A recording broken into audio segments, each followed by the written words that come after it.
is here. Check it out. And you're locked on to Utah's highest rated, most listened to sports radio station. It's my station. It's my station. This is Hans Olsen and Scotty G on 97.5, the KSL Sports Zone. Hans and Scotty, 97.5, the KSL Sports Zone. Hope you're well. Let's get it, folks. It's a Monday. It was a crazy weekend. We got NFL, but we got coaches to talk about. We have transfer portals to talk about. The world is upside down. And Hans is down in lovely Las Vegas, where you saw your Raiders get the win to end the season. Oh, man. They did win, What right? a glorious Yeah. ending. Yeah, oh, yeah, they did. And what a glorious ending to a very tough, long season as a Raiders fan. I We've have endured so struggled much, man. through this. You and me have endured so much. Hey, they're taking steps, though. They're fixing it.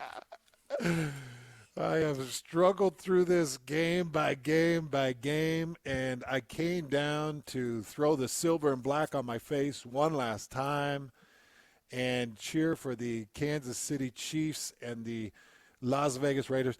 I will tell you, boys, they put on an amazing show. Oh, yeah. No, they do a good And job.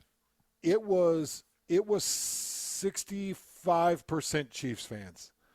And it was still pretty much sold out. But every time the Chiefs did something big, it was a little bit louder than it was when the Raiders would do something big. So I think Vegas has a real problem on their hands.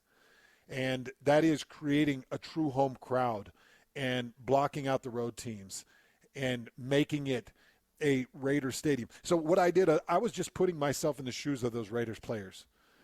And by the way, I was close enough to do that, which was awesome. And you were pretty much on the sidelines. That's quite the flex right Yeah, there. it was. Oh, and by the way, Max Crosby and I were talking during timeout. It was awesome. We were, well, anyways. So I was close enough to kind of like put myself in their shoes, and I was thinking, I would hate to play for the Las Vegas Raiders because every game I've got 50% of the home crowd because people are making this their team's destination. Oh, we'll fly to Vegas. They got plenty of hotels, and they've got the rental cars, and they've got the accessibility, and this will be a fun trip. And so I might be a little bit jaded from Kansas City, but that's the second Raiders game I've seen in Allegiant.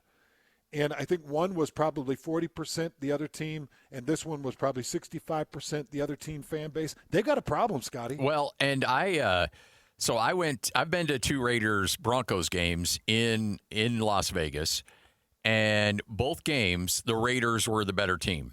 And they were right there. I think one year they actually did make the playoffs. One year they were just outside the playoffs. And they were much better in the standings. This is the dark Drew Lock era of the Broncos. I mean, one was Drew Lock, one was Russell Wilson. That shows you how bad it was.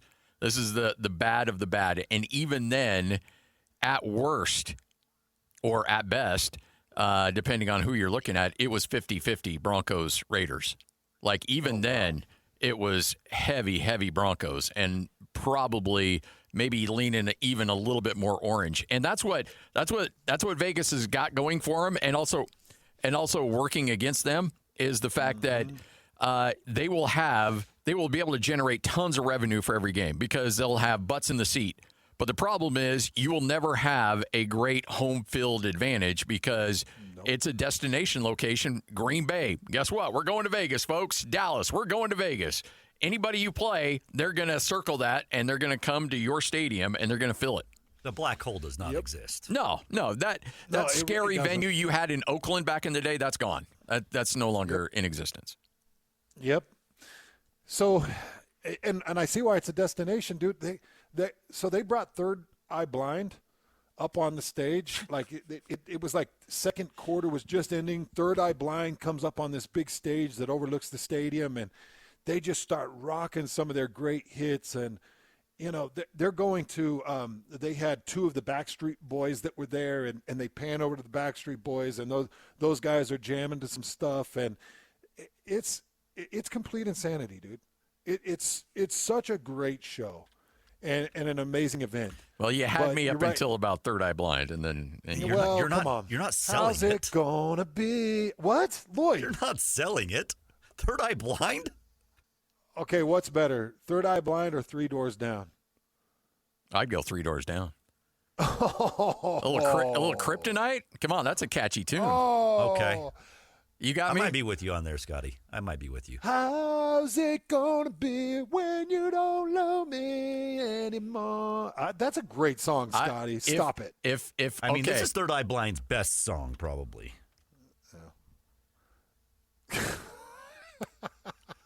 All right, now give us a little Kryptonite. That's a blind melon. No. I'm not letting Lloyd get away with that, Scotty. He's trying to be funny. That's blind melon. And I'd take blind melon over both of the previous. All right. So now here's a little Three Doors Down. Lloyd's trying desperately to get it up. Yeah, that's his whole line. No. That's good stuff. What are you doing? No, it's you're trying to get the song up. That's good stuff. Yeah, this is awesome. I love this song. And when it hits, man, it hits hard. This reminds me of college back in the day. A little 2000, 2001, Utah State. Okay, I'm going to rank them. It goes Blind Melon, Third Eye Blind. When you sink your teeth into something, you're just you won't move off of it. Third Eye Blind is better than you guys think. And they rocked that stadium. I mean, rocked that stadium. People were going crazy in there. I might be way exaggerating, but I had fun watching Little Third Eye Blind. It's a great show. And, hey, Lloyd, we got to protect Ashton Genty at all costs because that guy is good. He is. He's going to be a brilliant running back. He needs an offensive line that will open up some gaps. And I thought they should have sat him like halfway through the season. Yeah, just to get ready and go. So Lloyd, is it a foregone conclusion that Oakland is going to get the Indiana quarterback? Is that right, Scotty? Even with that win? Yeah. No, they got number one pick. Even because there were three teams that finished. Yeah, that with doesn't mean they three can't mess losses. up the pick. No, the Giants, by the way. That doesn't mean they can't mess it up. The last time they had the number one pick was Jamarcus Russell. The Giants did the most Giants thing. All they had to do was lose to the Cowboys, and they would have the number one pick. Not only did they beat the Cowboys and lose the number one spot, they slid all the way to 5 with a win in the last game of the year against the Cowboys. Because if the Giants had won, the Raiders were going to beat the Chiefs. There was no way the Raiders were going to lose to the Chiefs. That's how bad the Chiefs are right now. They slid to 5 because they got a win at the end? Yeah, the last game of the year, a meaningless game. They found a way to get a win and essentially just, I mean, you're completely out of the quarterback conversation now. I mean, there might be somebody. I don't know the class very well, but really it comes down to 2, and both those guys are going to be gone. Oh, my gosh. Oh, you already put out the random poll. Let me give a vote for Third Eye Blind. 67% to 33%. Scott. 3 votes. Yeah, okay. Third Eye Blind is dominant. Oh, I saw 3 votes. Oh, one of those is mine. Yeah. All right. Well, we'll let a few more compile before I start talking too much hot trash here. By the way, everything else good in Vegas? Sounds like you ate well, had an enjoyable time, treated well. So, nice. Yes. In fact, Scotty, 27 years ago, well, it'll be 27 years on February 13th, I was able to marry the love of my life. Yes. And the following day, I took her to a lovely resort in Mesquite for our honeymoon called the Oasis. This classy. That was our freaking honeymoon. I had no money, and Scott Brown gave me a 2-night stay to Oasis in Scott Mesquite. was hooking you up even back then. Even back then, he nice. gave me a 2-night stay. So I brought my beautiful bride to Mesquite, Nevada for our honeymoon. And we made the drive into Vegas for a show called Mystere. That it was like a year old, maybe 2 years old. And here we are 27 years later, after the Raiders game. We went out to Mystere, almost 27 years to the month. And It has not changed. Now, I think, obviously, the performers probably have changed, but the show is almost identical. That thing's run for 27 years and has very, very few changes. All right, so I've been to Vegas a lot. I've seen shows. I don't consider myself a Vegas aficionado or Mesquite. I've never heard of Mystere. I think it's like a cheaper version of Blue Man Group, I think. Is it? I think so. Like it's an off-brand. You are troll status top one right now. It sounds like a hit me with the blind melly and it's an off-brand. Yeah, Blue Man off-brand. Yeah, more like Tillman Group. Yeah, Mystere. It is a Circus du Soleil production, and it is a little bit like whoever wrote it was tripping on acid. There's no question. Well, yeah. It's got a weird smell involved, and so it was like from that movie. It was from like that scene from Knocked Up. Yeah, where they take the shrooms. Yeah. a little bit, but Vegas is great, Scotty. I mean, it's great. The Chiefs are in a lot of trouble. I think we'll see what happens with Patrick Mahomes, but Travis Kelce's done. Yeah. He looks slow, and maybe he's kind of given up on the season. But was there a girl T-Swizzle there? Not that I know of. I know people were looking around for her, but and I did not see Tom Brady, but Travis he's having a hard time getting off the line. Oh yeah, he just looks. Yeah. I did get to watch Kingsley Suamataia, who former BYU offensive tackle. He's been starting for Kansas City for a bit now, and he actually ended up with the ball in the final possession. Did you guys see that? Number 76, they did a throwback. They were trying to get laterals going and see if they could make something crazy happen on the final play, and it ended up in Kingsley's hands, and he got up the sideline and he hurdled a dude. He actually hurdled a dude. If he could have landed on his feet, might have been able to get up the sidelines for a little bit more. But I thought Kingsley had a good game. I thought he looked really good. And I'm hoping that his future continues to just get brighter and brighter there in Kansas City because he's a great kid. I love the Suamataia family. Such great people. But everything's good, Scotty. It was a lot of fun. Well, let's get to it. We have plenty to talk about today. We'll talk some hockey coming up at 2:05 as Bill Armstrong will join us. Frank Dolce will try to make sense what's going up on the Hill. He'll join us coming up at 1:05. But right now, let's get to it. It is your starting lineup right here on 97.5, the KSL Sports Zone. This is Hans and Scotty G. Let's go! The lineup is set, and it's time to kick off the show with the biggest topic of the day. This is the starting lineup on 97.5, the KSL Sports Zone.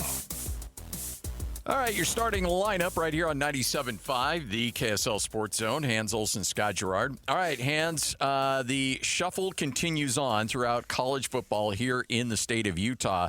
The big one that dropped was Saturday evening, in which Kevin McGiven is introduced publicly as the next offensive coordinator at the University of Utah. You and I joked about how Utah State was on the outside looking in and being like, well, for once, all this uncertainty doesn't involve us. We're just going to sit back and have some fun. Oh, no, not so fast. Kevin McGiven ripped away from Bronco Mendenhall's staff, and he will run the offense with Morgan Scalley at the University of Utah. I've known Kevin for a little bit. He was on Matt Wells' staff as offensive coordinator when Matt took over. He helped essentially bring Chucky Keaton into what Chucky Keaton eventually had in one of those remarkable years he had in 2013 before the injury. Did the same with a lot of other quarterbacks across the landscape of college, and last year led Bryson Barnes to a phenomenal season despite a lot of talent deficiencies along that offense. Braden Pagan nearly had 1,000 yards receiving in that offense, and he's in the portal. So, look, there might be some options here, but I do like that hire in terms of what that brings offensively to the University of Utah. I love this hire. And it's crazy. I was with this weekend I was with probably 3 or 4 diehard Utah fans, Scotty. Yeah. Just diehard Utah fans. And they were hitting the woes me button. And I said, do you guys even know, what do you know about Kevin McGiven? So do you realize what he was able to do at Utah State in just a single year, or what he did at San Jose State, or what he's done pretty much everywhere he's gone? Do you understand how he works? And I had to break it down for him. I am a big-time Kevin McGiven fan, and there's a lot of reasons. I think I'm going to give you my top 2 reasons, and Scotty, I know you know him as well, if not better, in what he's able to do as a product. But my top 2 favorite things about Kevin McGiven. Number 1, he is so extremely humble. He's incredibly talented. He's an incredible play caller. He's an incredible developer. He has a great vision of football, but he's so insanely humble. Like he exudes openness, transparency, approachableness, like everything. He's one of the kindest-hearted great men that you'll ever find in the game in terms of who he is, okay? Number 2, and this is why I think this is such a perfect fit for the University of Utah. One thing that I watched with Kevin McGiven, when Bronco Mendenhall hired Kevin McGiven, he came in and he was kind of adopting some staff, and he was piecing guys together that he had never really worked with. I'm talking to those guys, and those guys are telling me, yeah, Kevin is like a computer. Like he wants the information, he's ingesting the information, and then we're coming up with these schemes. Well, Kevin McGiven is coming into a situation where Jordan Gross was hired for him. Mark Atawaya was retained for him. Chad Bumphus was hired for him. Like, he's coming into a situation where, is there a tight ends or quarterbacks coach yet? So. No, I do not believe so. No. Nothing announced. Okay. So he's coming into a situation, maybe he gets to hire tight ends and maybe he's the quarterbacks coach. I don't know. But he's coming into a situation, Scotty, where he's got to sit down with these very intelligent minds, and he's not going to sit down and tell them this is how it's going to be. He'll sit down and say, so what do you guys see with this team? How do you feel? Marky, you were here last year. What are the chances that we're able to retain Wayshawn? How do you feel about if we were to bring my receiver out of Utah State? How could we implement that? How are you guys feeling about this quarterback situation? Like, what direction do we want to go? Is Dampier here? If we go to Bird, how do you see Bird kind of adapting? And then just leaning on these guys. You know, Chad Bumphus, who was at Utah for 21 and 22, he's been at Mississippi State, and he's actually been doing a good job at Mississippi State. You just take a look at some of the receivers that he's been working with. He works with a lot of talent. But he's another guy that you can lean on and say, all right, so how's this working? How do you want to work it? And kind of head in that direction. But I think those two are my favorite things about this hire. And I was trying to explain to these insane Utah fans that I was with that are like, oh, it's all doom and gloom, but they felt that way about Jason Beck. Oh, yeah. Come on, guys. Me, you, and Lloyd, Scotty, the three of us sat there on air and begged people to give Jason Beck a try because we knew what type of talent he was. And I feel the same way about Kevin McGiven. I 1,000% do. And what he was able to do with offenses at San Jose State, remember he went to Oregon State as well. He helped out Gary Anderson on that staff. He's been a wide receiver coach. He's been a quarterback coach. He's been an offensive coordinator. This is a very, very stable, I don't want to say safe because that makes it sound boring. This is a slam dunk hire. I mean, it really is. And it's just the kind of guy that you need to come in, and he's not going to make it about him. That's the one thing. There's so many big alpha personalities in coaching, and there's so many guys that want it to be about them. They want it to be about their show, and they want their name out there. Kevin McGiven, I am telling you, is when it comes to the media, when it comes to spotlight, is crazy introverted. He wants no part of it. He doesn't want to be on anybody's show. He doesn't, and it's not because has any animosity towards the media. He just doesn't feel like it's necessary for him. He doesn't seek it out. He doesn't want to make it about him. There's a lot of OCs out there that want to make it about them and their play calling. he would be more than happy if his name never came up in a broadcast. Nobody would be like, oh, Kevin McGiven's got it dialed in today. He would rather that never come up. And I think that's great for Morgan because Morgan's still trying to fill out his way as a head coach. He doesn't need to have some OC out there making it all about him and trying to steal spotlight and steal attention away from the head coach. Just a guy that sits back, does his job, and keeps his mouth shut. Yeah. I think it's extremely well said. And Kevin McGiven would rather have Jordan Gross be the spokesperson for the offense. Yes. Yep. You know, okay, well, this is the big name and the big brand. If we want to talk about hires, Jordan Gross is the one that I circle. And it's like, all right, here we go. Because Scotty, you know where you're from. Oh, yeah. You know where I'm from. Weezer pretty much borders Fruitland. And Jordan Gross has been coaching Fruitland for the last few years, head coach of Fruitland. And they put together a 10-1 season last year. And you know, people in Weezer are buzzing about, well, this big gunner, he comes in and he buys the world's largest pawn shop and he buys up half of Fruitland and then he starts pushing his weight around with his head coaching acumen. And, you know, he's been the buzz in that area. And he has not coached at the collegiate level. He has not recruited at the collegiate level. He doesn't understand, you know, what it all entails being a position coach at that level. He's going to have to lean on Kevin McGiven. Yes. Yep. He's going to have to really lean into Kevin McGiven. He's going to have to sit down with, you know, guys that have been around. For instance, like they just hired this Inoke Brechterfield, the defensive end coach. Yeah. That's announced, right? I think so. Yeah. I'm losing track of what is official and what is unofficial, but yeah, I think so. Ooh, I hope it is. I'm pretty sure it is. Yeah, I do too, Scotty, because yeah, anyway, I'm pretty sure it is. Lloyd, if that's okay. Let me know if I'm wrong there. I guess it's too late to dump it, so we'll just move forward. But yeah, it's been announced. You're safe. Okay, it's been announced. Good. Yeah.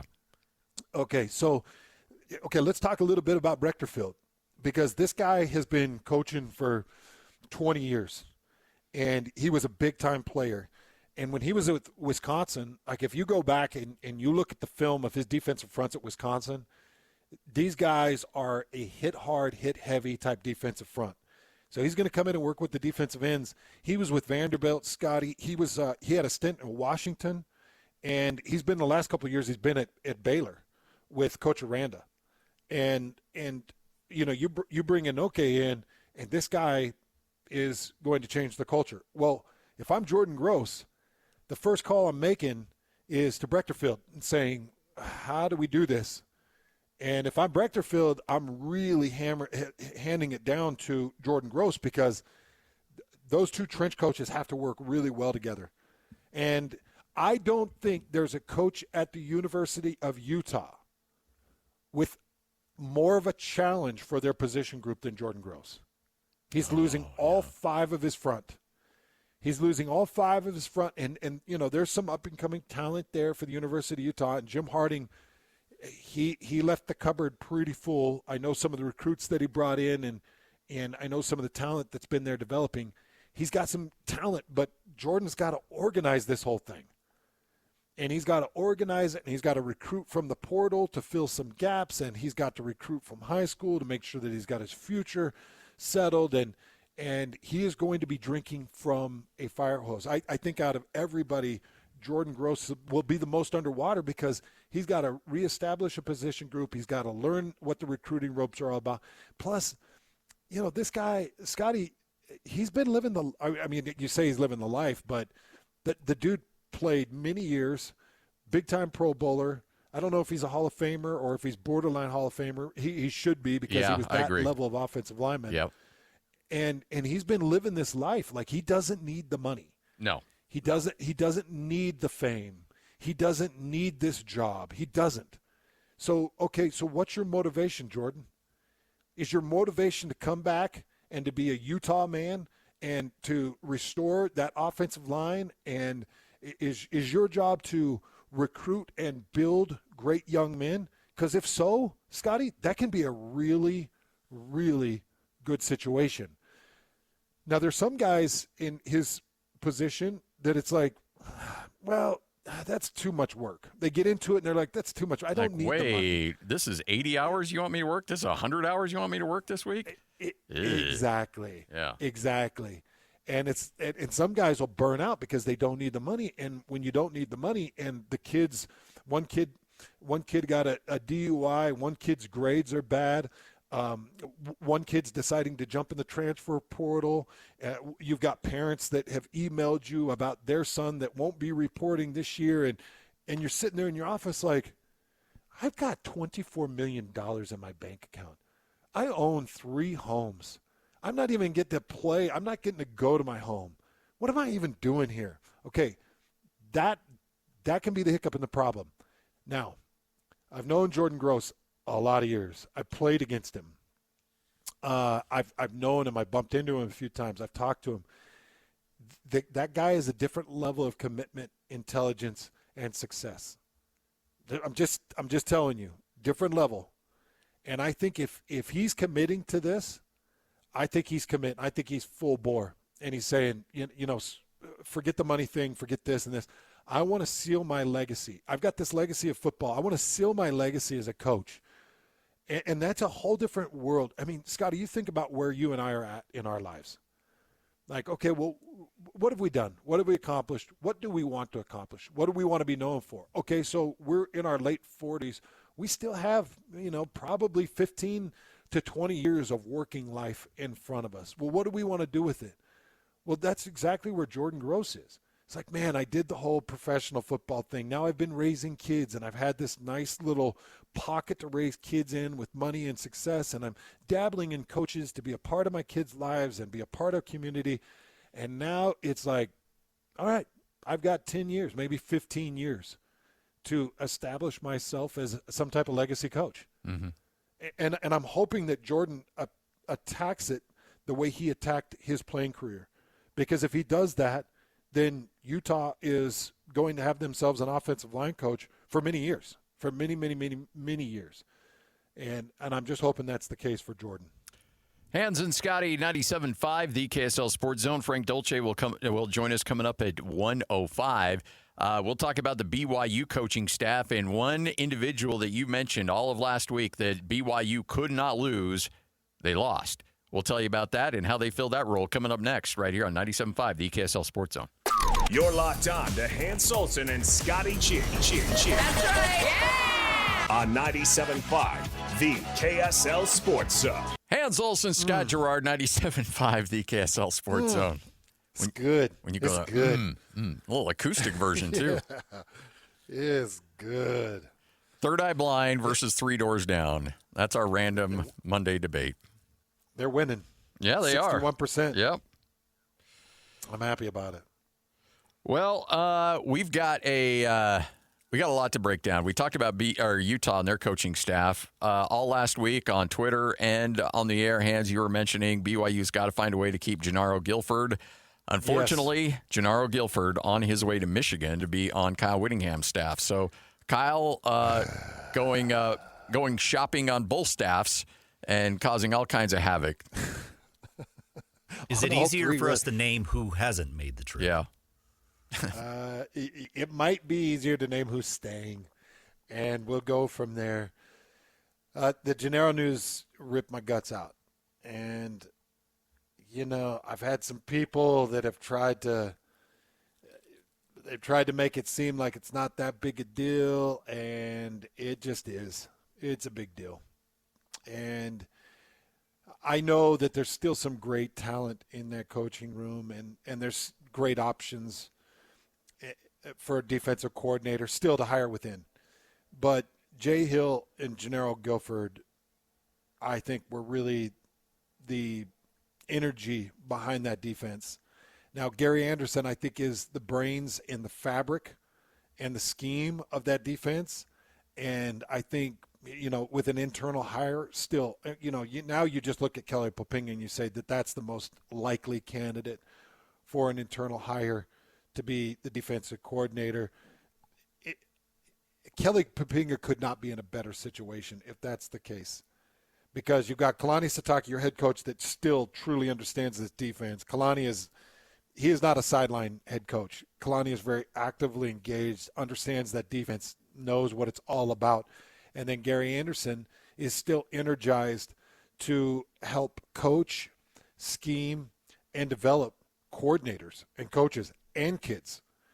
Gary is still very motivated to continue to control his legacy as a coach. So that's all great news. But Jenaro was such a great recruiter. He had such incredible vision of what a kid's future is going to be. The last 3 years, you think about the strongest position group, maybe defensively for the last 3 years, has been the corners. They've had, conference performers, and you just go to interceptions alone. 2024, I want to say there were 22 interceptions. Last year, what was it, 19 or 20 interceptions, or this most recent season? And a lot of those come from his corners, including Evan Johnson, who sealed the Pop-Tarts Bowl with a beautiful pick, staying underneath the route, forcing the receiver to the back of the end zone, understanding where the back of the end zone was and where his body position is, and then being able to spot the football, turn from his back to view the football, go up with his athleticism and pick that thing off. His training helped him understand the spacing of the back of the end zone, where he wasn't trailing the receiver, where he needed to be, where the ball would be thrown. It's just one example of multiple. He ended up, I think, with 5 interceptions. He had a pick 6. You remember his big pick 6 was against ECU, wasn't it? Yeah. Yep. I want to say it was ECU or maybe Colorado, but it was a road game, and I just remember it was such a critical situation where he steps into it with a pick 6. Whether it's Evan or it's Therian or it's a handful of the others, Heckard and others that he's coached, he's just been spectacular. So I can't downplay losing Jenaro Gilford. I can't and I won't. Well, and you look at, for so many years, the thing at BYU was, you can always have good D linemen. You'll always have solid linebackers, but you're always going to get hurt in the defensive backfield. You'll never have the corners or safeties to be able to keep up with the speed and athleticism that some teams are going to have on the offensive side. Well, now, even in the year where BYU struggled in their first year in the Big 12, they still got great corner play. They still were good on the defensive in the defensive backfield.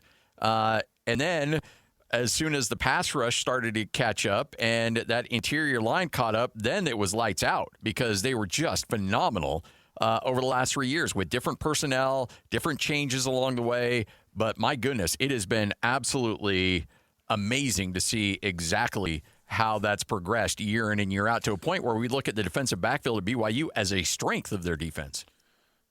Man, it has been so good, hasn't it, Scotty? Yeah. And I just feel like the corners and safeties have just done such a great job of working together in that defensive backfield. Is there somebody on staff you think could fill that role, or is that something you have to go on the outside and try to fill? For what? To fill what? At BYU, like the corner? Oh, no. I think that's somebody that you go outside and fill. I really think it's somebody that you go outside and fill. Yeah. I'm trying to find if this other coach has been announced yet. It's just hard because, you kind of got an idea of what direction. Yeah. I'll keep looking for it. But I think for the corners, I think you go outside. For the safeties, I would imagine that you would call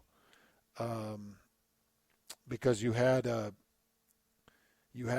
good assistant safeties coach in that room in Gavin Fowler, and Gavin's a great coach, and I haven't seen anything announced with him, but he went and took the defensive coordinating job at Weber State, but he understands what Gary Anderson is expecting from those safeties in that defense, and I think Gavin's a great coach and has a great future.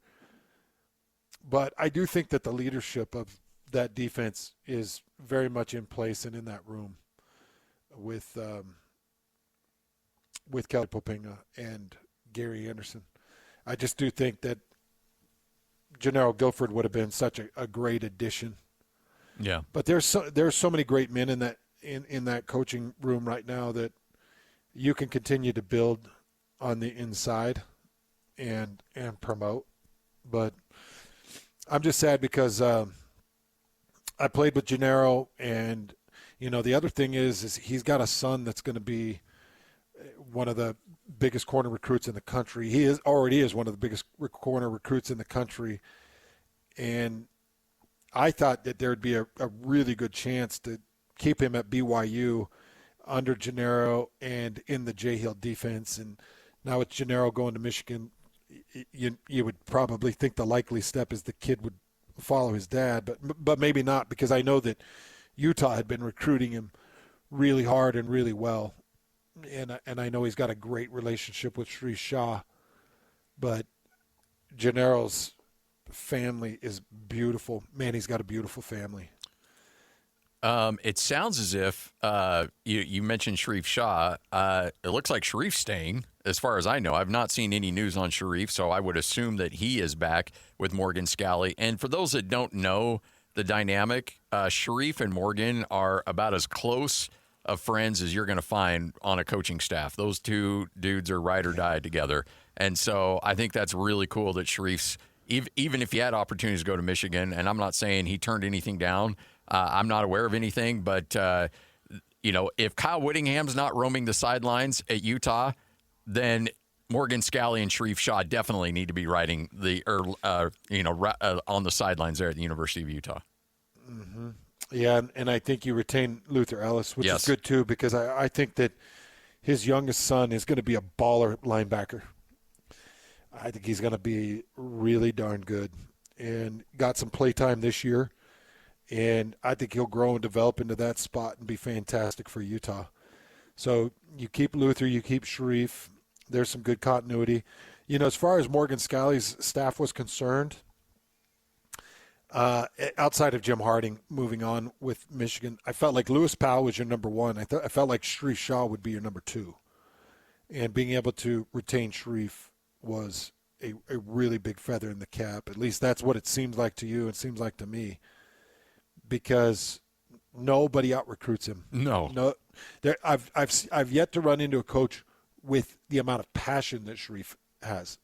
He's still just got a passion for the sport, and he's such a big, loving heart, and just loves people, and it's genuine love. It's not a fake, like we're going to just recruit you and throw this fake love at you. It's true love, like he wants the best for you. So I think that keeping him on staff was great.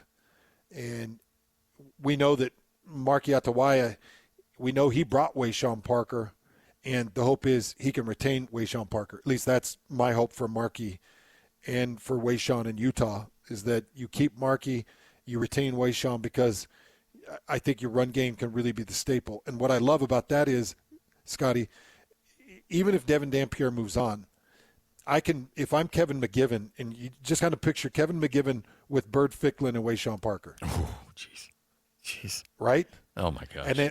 And then throw in the receiver that's coming from Utah State, if he does sign with Utah, which it would make sense because he knows McGiven will highlight him. And if you can retain J.J. Buchanan, I just think you could have a bomber offense. Yeah. Honestly. Yeah.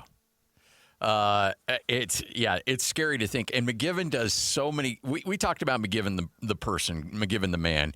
Let me tell you a little bit about McGiven the coach. There is so much, and a lot of it.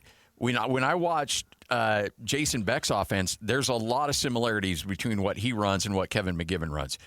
This is almost, for a lot of Utah fans, this is almost a throwback to what you saw in those 04-05 years with Dan Mullen and Mike Sanford and that Urban Meyer type of offense.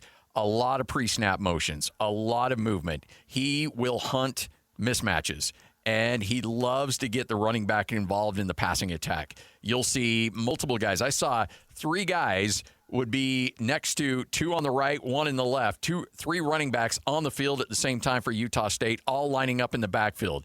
motion the dive, and then run counter to the outside or option to the outside. Like, they ran so many things. It was an old school Air Force type of look, but also under shotgun.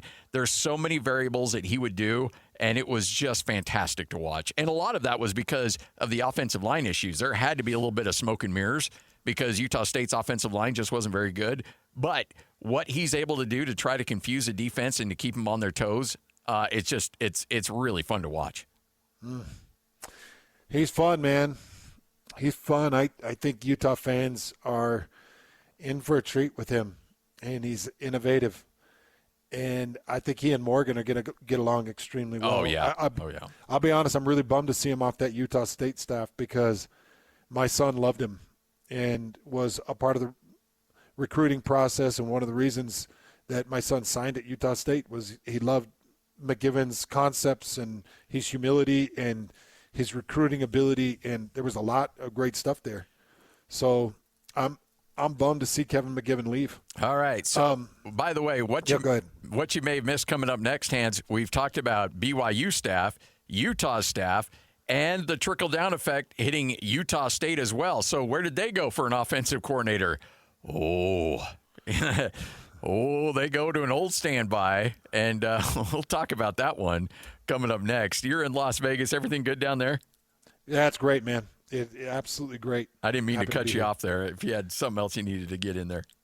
Oh, no, I was just more about the coaching staff. I've got a couple of different defensive personnel that I think we need to all keep our eyes on for potentially BYU to fill their roles with, and we need to figure out what the tight end coach looks like at the University of Utah. I think there's some great options, but I'm excited to talk about Utah State, what they've done to reload, and how you and I kind of see this going. Bizarro world here in the state. Who knew we'd go down this rabbit hole, but we'll tell you who the new offensive coordinator is in Logan next. 97.5, the KSL Sports Zone.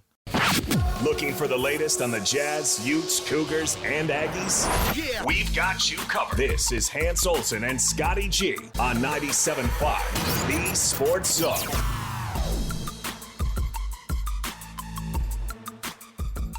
Hans Olsen, Scott Gerard, 97.5, the KSL Sports Zone. So, Hans, if your offensive coordinator just got ripped away from you, you're in the middle of the transfer portal season, you're trying desperately to keep your roster in place, you don't have time for some nationwide search, you got to go with somebody quickly. And who would Bronco Mendenhall call when he needs an OC and his back's against the wall and he needs somebody quick, somebody he can rely on, somebody he can trust? Oh, yeah, Dr. Bob back in the state and on his way to Logan, Utah. Robert Anae, the new OC at Utah State. And, our deal is will over skill. The go fast, go hard king, man. Yes. And he was one of the innovators and one of the original individuals to bring that really to light and to play. And his go fast, go hard scheme, there were times it striked, and it was great. And I'm sure that he's adapted over the years, being with NC State and continuing to build his brand. And if anybody's got the experience and the ability to come in and settle things down and work closely with Bronco Mendenhall, it'd be Robert Anae. The thing that I wonder about with Robert is he long for this NIL stuff? Is he long for the transfer portal stuff? Because Robert's a no-nonsense type dude. Like, even when I'm in the room with Robert and I try to stand at attention and keep my mouth shut and not cause any problems. It's always been that way with Robert and I. So I think that he's a born leader. I think that he's got tons of experience, and I think that he's going to have to be creative in the Mountain West Conference. I think he'll have to be kind of creative, and then he's going to have to be patient with transfers and all kinds of stuff because, Robert's just he's kind of the king, and he rules with an iron fist. And you're going to enter the portal? Well, fine, forget you. I don't know if that's his sense, but I've got to imagine in the past it probably was. But he's going to have to adapt, and I'm sure he has, Scotty. I mean, he's been coaching all along. It's not like he left BYU and didn't coach. He's been coaching all along the way. Famika Anae, his son, tweeted out when the news came out, well, I guess I lost my babysitter. Apparently, he'd been enjoying time with the grandkids for a moment, and now he's back in it. And look, I don't know how long he is for Utah State. He's actually 66, 67. So I think this is a let's stabilize things. Let's get through this season, and then do you like it? Did you enjoy it? Okay, let's keep going. If not, then we can go a different direction, and you can go back and hang out with your grandkids. But I do think for what Utah State needed at that moment, it was a really smart move just to be like, all right, you know what? We got to get somebody in here now. We can't waste any time. We got to stabilize our roster and attract people to come in to Logan out of the portal. You got to find a quarterback. There's so many things that Utah State needs to address, and who better to address the quarterback position and the offensive line position, which are two big needs for Utah State, than Robert Anae. Well, just to give BYU and Utah State fans an idea. So Robert Anae left BYU in 2015, and then he coached 5 seasons at Virginia with Bronco. Then he left to Syracuse. That's where he really started to raise Jason Beck. He was there for a year. And then he went to NC State, coached at NC State for a couple of years. And then he's been off the coaching circuit since 2024. So after the 2024 season, he took a little bit of a break, but now back with Utah State. He's 67 years old, so he's a little bit older in the coaching world. Where we're talking about Kyle Whittingham being 66 and what his future looks like, but Robert Anae at 67 has a ton of experience, and it sounds like Scotty, he had some time off, a little bit of time off, a very short amount of time off, and thought to himself, I'm not done. Yeah. I think I want to go do more. And he's got the notoriety and the ability to be able to do that. And like you said, I think Bronco probably really counts on him, and we'll see him jump back in it. I don't know. Will they just retain the rest of the staff? Is that how that will be, Scotty? It's a great question. I don't know. I do know that they did hire as a wide receiver coach Skylar Ridley, who had been at Weber State and was going to stay, and Coach Kerr had kept him on that staff. But Utah State just announced earlier today that he will come in as a wide receiver coach. I don't know if that means other changes in that coaching staff, but I do know that they have hired Ridley, so it should be interesting there. So Kyle Whittingham even got to Weber State. Wow. Yes. Yep. Wow. Everybody's been affected. Wow. Even Weber State's feeling it. Yeah. All right, so why is our wide receiver coach leaving? Thanks, Kyle. Congratulations to Skylar Ridley, former BYU receiver, right? Yes, yep. And he's been growing in the coaching profession. It's fun to see him kind of get this opportunity. And did he play for Bronco? He would have played for Bronco, right? Yeah, I believe so. Yep, he would have been a Bronco guy. So he would have been a Bronco guy. And now an opportunity to go build his name in Logan. Talking to some different people about Bronco and Utah State, I know Bronco got him to a bowl game, the Idaho Potato Bowl, got him bowl eligible, but there's a lot of optimism for Bronco's ability to continue to grow that program in the Mountain West Conference. A lot of optimism. And at this point, Scotty, I'm just keeping my fingers crossed that Dr. Robert Anae and Bronco can spot the quarterback to lead them. And I don't know if Robert Anae has ties with the Wilson family. I know I keep harping on it, but and I know Isaac Wilson. I've heard that Isaac Wilson has had a couple of different P4 opportunities. Man, if I'm Isaac, I'm finding my playable opportunity. And Isaac Wilson with Robert Anae and Bronco Mendenhall, I think it would be a really good fit. I think it'd be a really good fit. I'd love to see it, or something like that, where it's a kid that's got really good experience and can step in and be a Bryson Barnes type. Yeah, for sure. It makes too much sense, honestly. I think it makes a lot of sense. All right, Frank Dolce joins us next. Hans Olsen, Scott Gerard. This is 97.5, the KSL Sports Zone.